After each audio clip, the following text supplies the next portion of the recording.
ದೇವರ ಕಡೆಯಿಂದ ನಾವು ಮಾತು ದೇವರು ಸುಮ್ಮನೆ ಹೇಳಕ್ಕೇನು ಹೇಳೋದಿಲ್ಲ. ಈಗ ನಾವು ಚಿಕ್ಕವರಿದ್ದಾಗ ಹೇಳ್ತೀವಿ ನೋಡಿ, ಇದು ಮಕ್ಕಳು ಊಟ ಮಾಡಿಲ್ಲ ಅಂದ್ರೆ ತಿನ್ಬಿಡು, ಇಲ್ಲಾದ್ರೆ ಪೊಲೀಸ್ ಅಂಕಲ್ ಬರ್ತಾರೆ, ತಿನ್ಬಿಡು ಇಲ್ಲಾದ್ರೆ ಬಾಬಾಜಿ ಬರ್ತಾರೆ, ಪೋತ್ರಾಜ ಬರ್ತಾರೆ, ಒಂದೊಂದ್ ಕಡೆ ಹೇಳ್ತಾರೆ ಗುಬೆ ಹಾರಿಸೋದಂತ ನೋಡಿ. ಇದಕ್ಕೆ ದೇವ್ರು ಆ ರೀತಿ ಮಾಡೋದಿಲ್ಲ, ಹೌದಲ್ವಾ? ಗುಬೆ ಹಾರಿಸೋದಿಲ್ಲ ದೇವ್ರು, ಕಾಗೆ ಹಾರಿಸೋದಿಲ್ಲ. ಭಗವಂತನಿಗೆ ಎಲ್ಲ ಗೊತ್ತಿರುತ್ತೆ, ಅವನಿಗೆ ಎಲ್ಲೋ ಗೊತ್ತಿರುತ್ತೆ, ಎಲ್ಲನೂ ನೋಡ್ತಾ ಇದ್ದಾನೆ.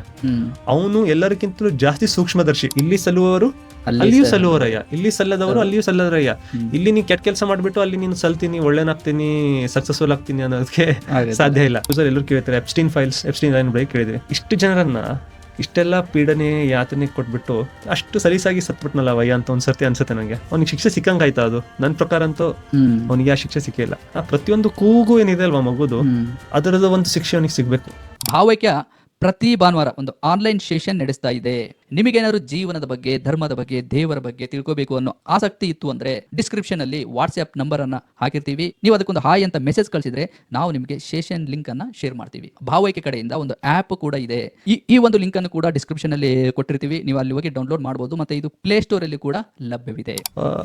ಒಂದು ಒಳ್ಳೆ ಶಿಕ್ಷಕದಿಂದ ಅಂತ ತಿಳ್ಕೊಳ್ಳಿ, ಒಳ್ಳೆ ಟೀಚರ್ ಇದ್ದಾರೆ. ನಾವು ಇವೆಲ್ಲ ಕಥೆಗಳನ್ನ ಓದಿ, ಕತೆ ಅಂದ್ರೆ ಇವೆಲ್ಲ ಸಂಗತಿಗಳನ್ನ ನ್ಯೂಸಲ್ಲಿ ಕೂಡ ಇವತ್ತು ಓದ್ತೀವಿ, ಮುಂಚೆ ಕೂಡ ನೋಡಿದ್ವಿ, ಮುಂದೆ ಕೂಡ ಡೆಫಿನೆಟ್ ಆಗಿ ನೋಡ್ತೀವಿ.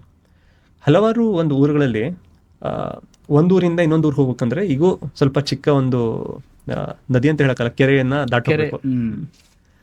ಕೆರೆ ಇರುತ್ತೆ, ಕೆರೆಯಲ್ಲಿ ಒಂದು ದೋಣಿ ಇರುತ್ತೆ.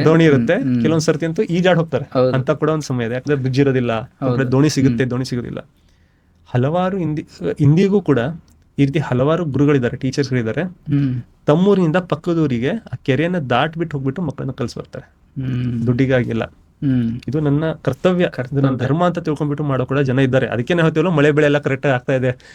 ಇಂಥವ್ರು ಏನು ಪುಣ್ಯಾತ್ಮರು ಇದ್ದಾರಲ್ವಾ, ಅಂತವ್ರಿಂದಾನೇ ಮಳೆ ಬೆಳೆ ಕರೆಕ್ಟ್ ಆಗ್ತಾ ಇದೆ. ಒಳ್ಳೆಯವರು ಇರೋದಕ್ಕಿಂತ ಏನು ಪ್ರಪಂಚ ನಡೀತಾ ಇದೆ. ಪ್ರಳಯ ಬಂದಿಲ್ಲ ಅಂದ್ರೆ ಈ ಒಳ್ಳೆಯವರು ಕಾರಣದಿಂದಾಗಿನೇ. ಸೊ ಈ ಆ ಟೀಚರು ದಿನ ಬೆಳಗ್ಗೆ ಹೋಗ್ಬಿಟ್ಟು ಕಲ್ಸನ್ ಬರ್ತಾನಲ್ವಾ, ಎಷ್ಟೋ ಬಡವ ಬಲ್ಲಿಗರನ್ನ ಅವನು ವಿದ್ಯಾವಂತರ ಮಾಡ್ತಾ ಇದ್ದಾನೆ. ಆ ಮಕ್ಕಳು ವಿದ್ಯಾವಂತರಾಗಿ ಬಡತದಿಂದ ಹೊರಗೆ ಬರಕ್ಕೆ ಸಾಧ್ಯ ಆಗುತ್ತೆ. ತಮ್ಮ ತಂದೆ ತಾಯಿನ ಫಸ್ಟ್ ಟೈಮ್ ಅವರು ಒಂದು ಕಾರಲ್ಲಿ ಕೊಡಿಸ್ತಾರೆ, ಒಂದು ರೇಷ್ಮೆ ಸೀರೆ ಕೊಡಿಸ್ತಾರೆ. ಆ ಒಂದು ಮಕ್ಕಳು ದೊಡ್ಡವರಾಗ್ಬಿಟ್ಟು ಬಡತಿಂದ ಹೊರಗೆ ಬಂದಾಗ ಅವ್ರು ನೆಕ್ಸ್ಟ್ ಬರೋ ಪೀಳಿಗೆ, ನೆಕ್ಸ್ಟ್ ಜನರೇಷನ್ ಕೂಡ ಬಡತಿಂದ ಹೊರಗೆ ಬರುತ್ತೆ. ಅದು ಇನ್ನೂ ಸ್ವಲ್ಪ ಮುಂದೆ ಹೋಗುತ್ತೆ, ನೆಕ್ಸ್ಟ್ ಜನರೇಷನ್ ಕೂಡ ಮುಂದೆ ಹೋಗುತ್ತೆ. ಅವ್ರು ಎಷ್ಟು ಉನ್ನತಿಯನ್ನ ಪಡಿತಾರೋ ಭಾರತವೂ ಕೂಡ ಅಷ್ಟೇ ಉನ್ನತಿಯ ಒಂದು ಇದರಲ್ಲಿ ಹೋಗುತ್ತಲ್ವಾ. ನಾವೆಷ್ಟು ಪರಿವಾರಗಳು ಬಡತಿಂದ ಹೊರಗೆ ಬರುತ್ತೋ, ವಿದ್ಯಾವಂತರಾಗ್ತಾರೋ, ದೇಶದ ಪ್ರಗತಿಯಲ್ಲಿ ಕಾಂಟ್ರಿಬ್ಯೂಟ್ ಮಾಡ್ತಾರೋ, ಅಷ್ಟು ನಮ್ಮ ಭಾರತ ದೇಶವು ಕೂಡ ಮುಂದೆ ಹೋಗುತ್ತೆ. ಈಗ ಆ ಒಂದು ಶಿಕ್ಷಕ ಜೀವನದ ಒಂದು 50 ವರ್ಷ ಸರ್ವಿಸ್, 30 ವರ್ಷ ಸರ್ವಿಸ್ ಮಾಡಿದ್ದಾರೆ ಅಂತ ತಿಳ್ಕೊಳ್ಳಿ. 30 ವರ್ಷ ಕಲ್ಸ್ ಬಂದಿದ್ದಾರೆ. ಅವರು ಕೇವಲ ಒಂದು ಪೀಳಿಗೆಗಷ್ಟೇ ವಿದ್ಯಾವಂತರಾಗಿ ಮಾಡಿಲ್ಲ, ಬರುವ 10 ಪೀಳಿಗೆಗೆ ಅವರು ಬಡತಿಂದ ಹೊರಗೆ ತಂದಿದ್ದಾರೆ. ಮತ್ತಷ್ಟೇ ಅಲ್ಲ, ನಮ್ಮ ದೇಶವನ್ನೇ, ಸಮಾಜವನ್ನೇ ಅವರು ಪ್ರಗತಿಯ ಮಾರ್ಗಕ್ಕೆ ಕರ್ಕೊಂಡು ಹೋಗಿದ್ದಾರೆ. ಆ ಎಲ್ಲ ಪುಣ್ಯವೂ ಕೂಡ ಅವ್ರು ಇದ್ದಾಗಷ್ಟೇ ಅಲ್ಲ, ಅವ್ರು ಸತ್ತ ಮೇಲೂ ಕೂಡ ಎಲ್ಲಿವರೆಗೆ ಯಾರೆಲ್ಲ ಅವರಿಂದ ಕಲ್ತಿದ್ದಾರೋ ಮತ್ತು ಅವ್ರ ಮುಖಾಂತರ ಯಾರೆಲ್ಲ ಮುಂದೆ ಕಲ್ತಿದ್ದಾರೋ, ಅಥವಾ ಪರಿವಾರದವರೇ ಆಗಲಿ ಅಥವಾ ಬೇರೆಯವರೇ ಆಗಲಿ, ಯಾರೆಲ್ಲ ಹೊರಗೆ ಬಂದಿದ್ದಾರೋ ಬಡತದಿಂದ, ಯಾರಿಗೆ ಅದ್ರದ್ದು ಒಳಿತು ತಲುಪಿದೆಯೋ, ಎಲ್ಲದ ಕ್ರೆಡಿಟ್ ಕೂಡ ಅವ್ರಿಗೆ ಸಿಗ್ತಾ ಇರುತ್ತೆ. ಅವರ ಒಂದು ಬ್ಯಾಲೆನ್ಸ್ಗೆ, ಪುಣ್ಯದ ಒಂದು ಬ್ಯಾಂಕ್ ಬ್ಯಾಲೆನ್ಸ್ ಇರುತ್ತಲ್ವಾ, ಅದಕ್ಕೆ ಅದು ಕ್ರೆಡಿಟ್ ಆಗ್ತಾ ಇದೆ, ಜಮಾ ಆಗ್ತಾ ಇರುತ್ತೆ. ಅದಕ್ಕೆ ಯಾರು ಏನೇ ಒಳ್ಳೇದ್ ಮಾಡ್ಲಿ ಅಥವಾ ಏನೇ ಕೆಟ್ಟದ್ ಮಾಡ್ಲಿ, ಅದು ಭಗವಂತನಿಂದ ಮುಚ್ಚಿಟ್ಟಿರೋದಲ್ಲ, ಎಲ್ಲವನ್ನೂ ಅವನು ಸೂಕ್ಷ್ಮವಾಗಿ ನೋಡ್ತಾ ಇದ್ದಾನೆ. ಭಗವಂತನಿಗೆ ಎಲ್ಲ ಗೊತ್ತಿರುತ್ತೆ, ಅವನಿಗೆ ಎಲ್ಲೋ ಗೊತ್ತಿರುತ್ತೆ, ಎಲ್ಲನೂ ನೋಡ್ತಾ ಇದ್ದಾನೆ. ಅವನು ಎಲ್ಲರಿಗಿಂತಲೂ ಜಾಸ್ತಿ ಸೂಕ್ಷ್ಮದರ್ಶಿ. ಅಂದ್ರೆ ಸೂಕ್ಷ್ಮತೆಯಿಂದ ನೋಡ್ತಾ ಇದ್ದಾನೆ. ಅಂದ್ರೆ ನಾನು ನೀವು ಏನೋ ಒಂದು ಒಳ್ಳೆ ಕೆಲಸ ಮಾಡಿದೀವಿ ಅಂದ್ರೆ ಅದ್ರ ಇಮಿಡಿಯೇಟ್ ಏನ್ ಎಫೆಕ್ಟ್ ಇದೆ ಅಷ್ಟೇ ಅವನಿಗೆ ಗೊತ್ತಿಲ್ಲ, ಅದರಿಂದ ಮುಂದೆ ಆಗುವ ಎಫೆಕ್ಟ್ ಕೂಡ ಅವನಿಗೆ ಗೊತ್ತಿದೆ. ಆ ಎಲ್ಲವನ್ನು ಕೂಡ ಅವನು ನಮ್ಮ ಇದಕ್ಕೆ ಕ್ರೆಡಿಟ್ ಮಾಡ್ತಾನೆ, ಆ ಲೆಕ್ಕಕ್ಕೆ ಜೋಡಿಸ್ತಾನೆ. ಅದು ಒಳ್ಳೇದಾಗಿರ್ಬೋದು, ಕೆಟ್ಟದಕ್ಕೂ ಆಗಿರ್ಬೋದು. ಈಗ ನಾವೇನೋ ಪರಿವಾರದಲ್ಲಿ ಏನೋ ಯಾರಿಗೂ ಜಗಳ ಆಡ್ತೀವಿ ಅಂತ ತಿಳ್ಕೊಳ್ಳಿ, ಚಿಕ್ಕ ವಿಷಯಕ್ಕೆ ತಗೊಂಡ್ಬಿಟ್ಟು, ಅವತ್ತು ಆ ಇಬ್ಬರು ವ್ಯಕ್ತಿಗಳಷ್ಟೇ ಮಾತಾಡೋ ಸ್ಟಾಪ್ ಆಗಲ್ಲ. ಮುಂದ್ಬರ 20-30 ವರ್ಷ ಕೂಡ ಆ 2 ಪರಿವಾರಗಳಲ್ಲಿ ಮಾತೇ ಆಗೋದಿಲ್ಲ. ಸೊ ಯಾರ ಮಾತನಾಡ್ಬಿಟ್ಟು ಆ ಸಂಬಂಧವನ್ನು ಮುರಿದಿರ್ತಾರೋ ಅವ್ರದ್ದು ಹೊಣೆಗಾರರಲ್ವಾ, ಆ ಹೊಣೆ ನಮಗ್ ಸಿಗ್ಬೇಕಲ್ವಾ. ಸೊ ನಮ್ಮ ಪಾಪಗಳೇ ಆಗಲಿ, ಪುಣ್ಯ ಕೃತ್ಯ ಇದೇ ಆಗ್ಲಿ, ನಾವು ಮಾಡಿದ ಕರ್ಮಗಳು ನಮ್ಮನ್ನ ಬಿಡೋದಿಲ್ಲ. ಅವು ನಮ್ ಜೊತೆಗೆ ಇರ್ತವೆ, ನಮ್ ಬ್ಯಾಂಕ್ ಬ್ಯಾಲೆನ್ಸ್ ಅಲ್ಲಿ ಆಡ್ ಆಗ್ತಾ ಇರ್ತವೆ. ಆದ್ರೆ ಇಲ್ಲಿ ತಿಳ್ಕೊಳ್ಬೇಕು ಮಾತಿನಂದ್ರೆ, ಯಾರೊಬ್ಬ ಜನರು, ಶಕ್ತಿಯುತ ಜನರು, ಶಕ್ತಿವಂತ ಜನರು, ರಾಜಕಾರಣಿಗಳು, ಅವರಿಂದ ಇಷ್ಟೆಲ್ಲ ಜನರು ಬಡತನದಲ್ಲಿ ಹೋದ್ರಲ್ವೋ, ಅವರಂತೂ ಮೃತಪಟ್ಟಿದಾರಲ್ವಾ, ಹೇಗ್ ಶಿಕ್ಷೆ ಸಿಗ್ಬೇಕು ಅವ್ರಿಗೆ? ಇವಾಗ ಇದೊಂದು ದೊಡ್ಡದು ಪ್ರಶ್ನೆ ಸರ್ ಇವಾಗ ಏನಂದ್ರೆ ಅನ್ಯಾಯವಾಗಿ ಬದುಕೋರು ತುಂಬಾ ಲಜ್ಜೂರಿ ಆಗಿರ್ತಾರೆ, ಒಳ್ಳೆಯವರಿಗೆ ತುಂಬಾ ಕಷ್ಟ. ದೇವ್ರು ಯಾಕೆ ಈ ತರ ಅಂತ ತುಂಬಾ ಜನರ ಪ್ರಶ್ನೆ ಇದು. ಕರೆಕ್ಟ್, ತುಂಬಾ ಒಳ್ಳೆ ಪ್ರಶ್ನೆ. ಅದಕ್ಕೆ ನಾನು ಹೇಳ್ತಾ ಇದ್ದೆ, ಯಾ ರಾಜಕಾರಣಿ ಜನರ ದುಡ್ಡನ್ನು ಹಗರಣದಲ್ಲಿ ದೋಚನೆ ದೋಚಿಸಿದ್ನೋ ಅವ್ನಿಗೆ ಏನಾಯ್ತು, ಅವ್ನು ಆರಾಮಾಗಿದ್ದ. ಅವನಿಗೆ ಲಾಸ್ಟ್ಗೆ ಸಲ್ಯೂಟ್ ಕೊಟ್ಬಿಟ್ಟು ನಾವು ಫೈನಲ್ ರೈಟ್ಸ್ ಅನ್ನ ಮುಗಿಸಿದ್ವಿ, ಕೊನೆ ಇದೊಂದು ಮುಗಿಸಿದ್ವಿ ಅವ್ರೆ ಅಂಥವ್ರನ್ನ, ಎಷ್ಟು ಜನರನ್ನ. ಅದೇ ರೀತಿ ಎಷ್ಟು ಜನ ಭಯೋತ್ಪಾದಕರು, ಎಷ್ಟು ಅಮಾಯಕರನ್ನ ಕೊಲ್ಲಿದ್ದಾರೆ. ಅವ್ರಿಗೆ ನಾವು ಜೈಲಲ್ಲಿ ಹಾಕಿರ್ಬೋದು, ಕೆಲ ಶಿಕ್ಷೆ ಕೊಟ್ಟಿರ್ಬೋದು. ಆದ್ರೆ ಅವ್ರು ಮಾಡಿದ ಪಾಪಕೃತ್ಯ ಅದೇನು ಹೀನತೆ ಇದೆ ಅಲ್ವಾ, ಅದ್ರ ಅನುಗುಣವಾಗಿ ಅವ್ರಿಗೆ ಶಿಕ್ಷೆ ಸಿಕ್ಕಿದೆ ಅಂತ ನಾವು ಹೇಳಕ್ ಆಗ್ಬೋದಾ? ಆಗೋದಿಲ್ಲ. 100 ಜನ ಶೂಟ್ ಮಾಡಿದಾರೆ ಅಂದ್ರೆ ಇವ್ರದ್ದು ಅದ್ರ ತಕ್ಕಂಗೆ ಪ್ರತಿಫಲ ಸಿಗ್ಬೇಕಲ್ವಾ? ಈಗ ನಾವು ರೀಸೆಂಟ್ ಆಗಿ ನ್ಯೂಸ್ ಅಲ್ಲಿ ಎಲ್ಲರೂ ಕೇಳ್ತಾರೆ ಎಪ್ಸ್ಟೀನ್ ಐಲ್ಯಾಂಡ್ ಬಗ್ಗೆ ಕೇಳಿದ್ವಿ. ಹೌದು, ಎಷ್ಟೋ ಜನರನ್ನ ಬಲಿಪಶು ಮಾಡಿದಾನೆ ಅವಯ್ಯ. ಹಲವಾರು ಜನ ಹೇಳ್ತಾರೆ, ನ್ಯೂಸ್ ಪ್ರಕಾರ ಹೇಳ್ಬೇಕಾದ್ರೆ, ಅಧಿಕಾರಿ ಪ್ರಕಾರ ಹೇಳ್ಬೇಕಾದ್ರೆ ಅವರು ಸೂಸೈಡ್ ಮಾಡ್ಕೊಟ್ಟಂತೆ ಜೈಲಿನಲ್ಲಿ. ಆದ್ರೆ ಜನ ಏನ್ ಹೇಳ್ತಾರೆ, ನಾನು ಕೊಲ್ಲಲಾಗಿತ್ತು ಅಂತ, ಅವರಿಗೆ ಪ್ಲಾನ್ ಮಾಡಿರುತ್ತೆ ಅಂತ ಹೇಳ್ತಾರೆ. ಅದು ಏನೇ ಇರ್ಲಿ, ಇಷ್ಟು ಜನರನ್ನ ಇಷ್ಟೆಲ್ಲ ಪೀಡನೆ ಯಾತನೆ ಕೊಟ್ಬಿಟ್ಟು ಅಷ್ಟು ಸಲೀಸಾಗಿ ಸತ್ಬಿಟ್ನಲ್ಲ ಅವಯ್ಯ ಅಂತ ಒಂದ್ಸರ್ತಿ ಅನ್ಸುತ್ತೆ ನಂಗೆ. ಅವ್ನಿಗೆ ಶಿಕ್ಷೆ ಸಿಕ್ಕಂಗಾಯ್ತಾ? ಅದು ನನ್ನ ಪ್ರಕಾರ ಅಂತೂ ಅವನಿಗೆ ಆ ಶಿಕ್ಷೆ ಸಿಕ್ಕಿಲ್ಲ. ಆ ಪ್ರತಿಯೊಂದು ಮಗು ಯಾರು ಅವನ ಒಂದು ಇದಕ್ಕೆ ಬಲಿಪಶು ಆಗಿದೆಯೋ, ಘೋರ ಯಾತನೆ ನೀಡಿದಾನೋ, ಆ ಪ್ರತಿಯೊಂದು ಕೂಗು ಏನಿದೆ ಅಲ್ವಾ ಮಗುದು, ಅದರದ ಒಂದು ಶಿಕ್ಷೆ ಅವನಿಗೆ ಸಿಗ್ಬೇಕು. ಬರೀ ಅವನಷ್ಟು ಸಲೀಸಾಗಿ ಅವ್ನ್ ಪಾರಾದ್ರೆ ಹೇಗೆ? ಅದು ನನ್ನಿಂದ ಒಪ್ಪಕ್ಕಾಗಲ್ಲ. ಸೊ ಅದಕ್ಕಾಗಿ ಇದು ಸ್ವರ್ಗ ನರಕದ ಕಾನ್ಸೆಪ್ಟ್ ಇದೆ ಅಲ್ವಾ, ಅದಕ್ಕಾಗಿ ತುಂಬಾ ಮುಖ್ಯ ಇದೆ. ಯಾವುದೇ ಒಂದು ಕಟ್ಟುಕಥೆ ಅಲ್ಲ ಇದು.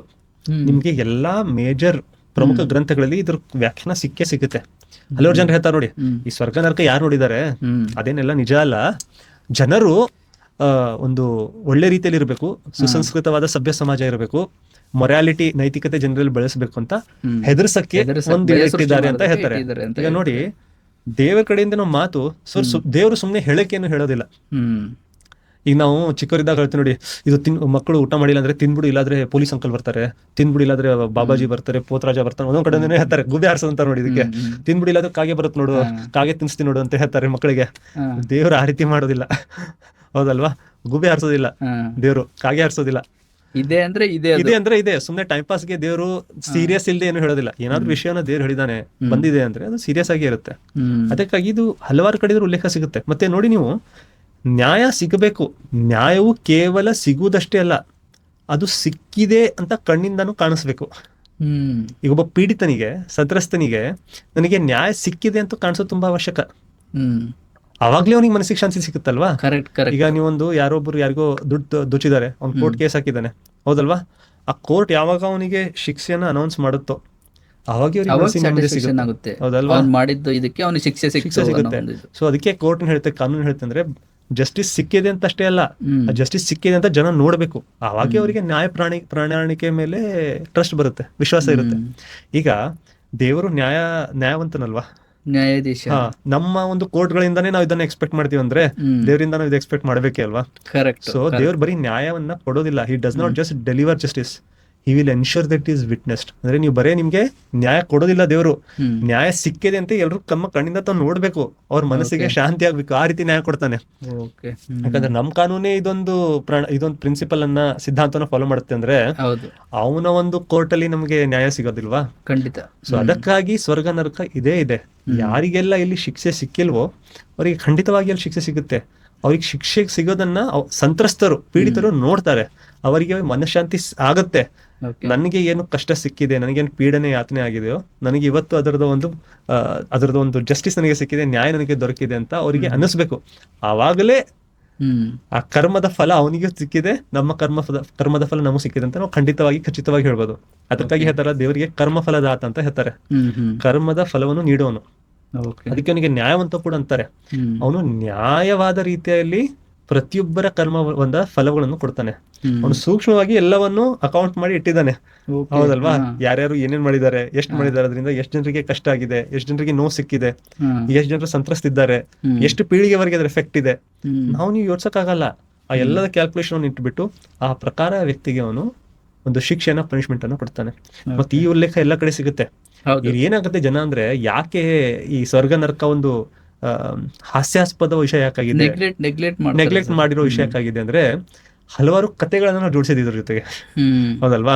ಮತ್ತೆ ಬೇರೆ ಬೇರೆ ಜನರು ಆ ಒಂದು ತತ್ವ, ಒಂದು ಸಿದ್ಧಾಂತ ಯಾವ ಒಂದು ದೇಶದಿಂದ ಬಂದಿದೆ ಅದರ ಪ್ರಕಾರ ಅದರ ಒಂದು ಸ್ಟೋರೀಸ್ಗಳಿವೆ, ಕೆಲವೊಂದು ಕಥೆಗಳಿವೆ.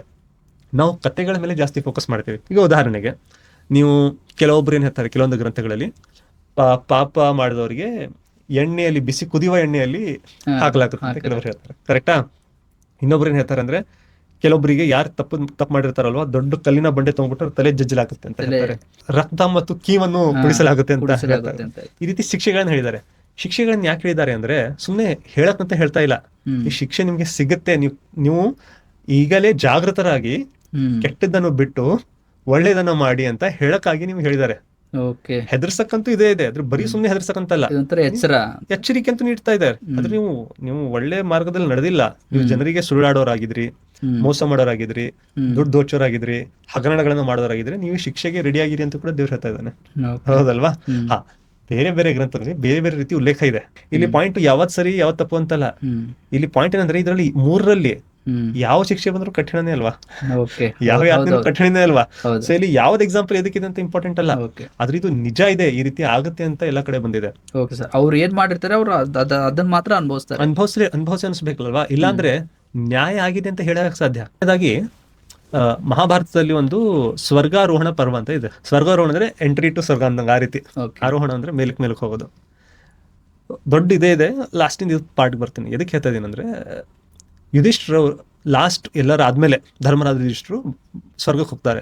ಯುಧಿಷ್ಠಿರ ಪಾಂಡವರಲ್ಲಿ ಎಲ್ಲಕ್ಕಿಂತ ದೊಡ್ಡವರು. ಮಹಾಭಾರತ ಯುದ್ಧದಾಗಿದೆ, ಸ್ವರ್ಗಗಳು ಹೋಗಿದ್ದಾರೆ, ಅವರಿಗೆ ವೆಲ್ಕಮ್ ಮಾಡಿದ್ದಾರೆ ಸ್ವರ್ಗದಲ್ಲಿ. ಹೋಗಿ ನೋಡ್ತಾರೆ, ಪಾಂಡವರು ಇರ್ಬೇಕು, ತಮ್ಮಂದ್ರಲ್ಲಿದ್ದಾರೆ, ಭೀಮ ಎಲ್ಲಿ, ಅರ್ಜುನ ಎಲ್ಲಿ ಅಂತ ನೋಡಕ್ ಒಂದು ಹಂಬಲ್ ಅವ್ರಿಗೆ, ತಮ್ಮಂದ್ರನ್ನ ಎಲ್ಲ. ಒಳಗೆ ನೋಡ್ತಾರೆ, ಅಲ್ಲಿ ದುರ್ಯೋಧನ ಇದ್ದಾನೆ, ದುಶ್ಯಾಸನ ಇದ್ದಾರೆ, ಕೌರವರು ಇದ್ದಾರೆ. ಅವರು ಫುಲ್ ಶಾಕ್ ಆಗ್ಬಿಡ್ತಾರೆ, ತುಂಬಾ ಸಿಟ್ಟು ಬಂದ್ಬಿಡುತ್ತೆ ಅವ್ರಿಗೆ. ಅವ್ರು ಕೇಳಕ್ ಶುರು ಮಾಡ್ತಿದ್ರು, ಅನ್ಯಾಯ ಆಗಿದೆ ಇದು, ನಾವು ಧರ್ಮಕ್ಕಾಗಿ ಹೋರಾಡಿದವರು, ನ್ಯಾಯ ನೀತಿವಂತರಾಗಿ ಇರೋರು, ನನ್ನ ಅಣ್ಣ ತಮ್ಮಂದ್ರೆ ನೀವು ನರಕಕ್ಕೆ ಹಾಕಿಬಿಟ್ಟು ಇಲ್ಲಿ ಸ್ವರ್ಗದಲ್ಲಿ ಕೌರವ ನಡೀತೀರಾ ಅಂತ ಕೇಳ್ತಾರೆ. ತುಂಬಾ ಇದು.